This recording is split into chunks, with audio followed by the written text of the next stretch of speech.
Hi, I'm Dana Opelman. Welcome to this week's video blog. Today I want to talk about swaddling. I get asked often, is a swaddle a prop? Is it useful? Where do I stand on a swaddle? Well, swaddling a newborn can be an excellent tool. It mimics the feeling of confinement that they experienced in the womb. It can be very comforting to a lot of newborns. I used a swaddle on all three of my children. Basically, they taught me how in the hospital.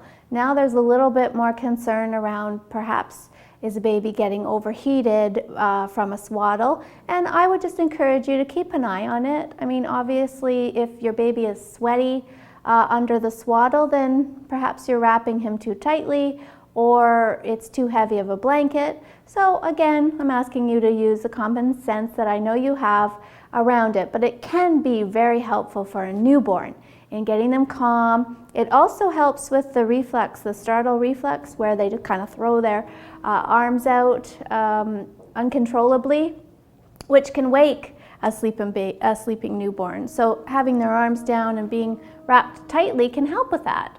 So absolutely use it. However, it can become a prop.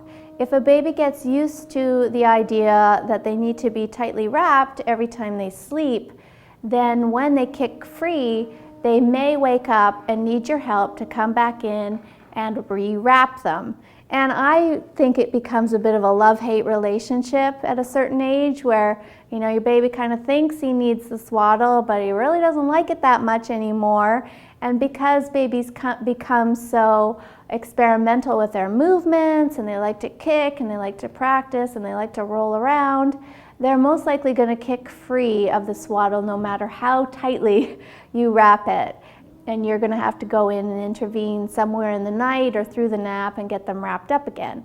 So a good rule of thumb around the swaddle is by the third month, start working your way out of it. So by that I mean leave an arm out at a nap time, try for no swaddle at a particular time. Bedtime is a great place to start experimenting with no swaddle, because that tends to be the easiest time of the day to get a child to fall asleep.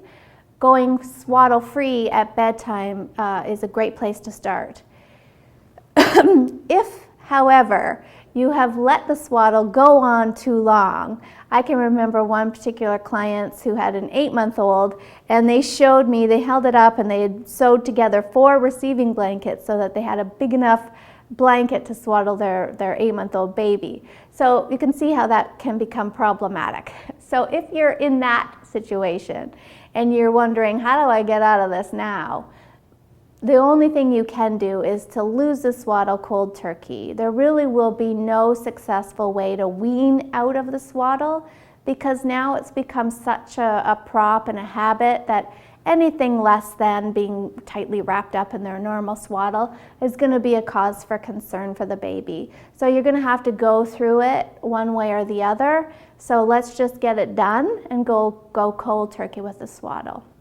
A great transition object is something called the Zippity Zip, something I discovered about a year ago, and it can be a really good transitional object when you're in the swaddle and you're working your way out. It kind of resembles a swaddle, but it's a little looser with some arm and leg room involved. So I encourage you to check that out if you want to try to ease your baby into this a little more gently.